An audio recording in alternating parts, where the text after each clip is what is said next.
যে আজকে থেকে ই প্লাস টিভিতে অ্যাডভাইজারও আছে, আপনার মতামতটা বলেন স্যার। প্রথমে আমি ধন্যবাদ এবং কৃতজ্ঞতা জানাচ্ছি ই প্লাস টিভিকে যে আমাকে অ্যাডভাইজার হিসেবে নিয়োগ করার জন্য।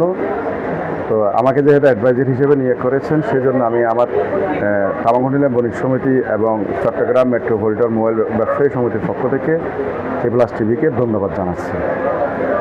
আমাদের সাংবাদিক যারা আছে, এই যে পক্ষ থেকে আমার যারা ই প্লাস সহ যে সংবাদ কর্মীরা রয়েছেন, আমি আশা রাখবো প্রত্যেকটা সংবাদকর্মী ব্যবসায়ী বান্ধব হবেন এবং সত্য সংবাদ প্রচার করবেন।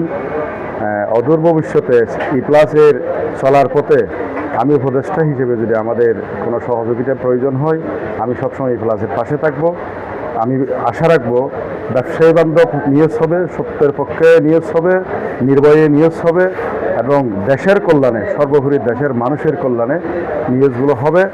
আমি দর্শকদেরকে অনুরোধ জানাবো ই প্লাসের মধ্যে লাইক কমেন্ট দেওয়ার জন্য, শেয়ার করার জন্য এবং এই ই প্লাস অনেক দূরে এগিয়ে যাবে।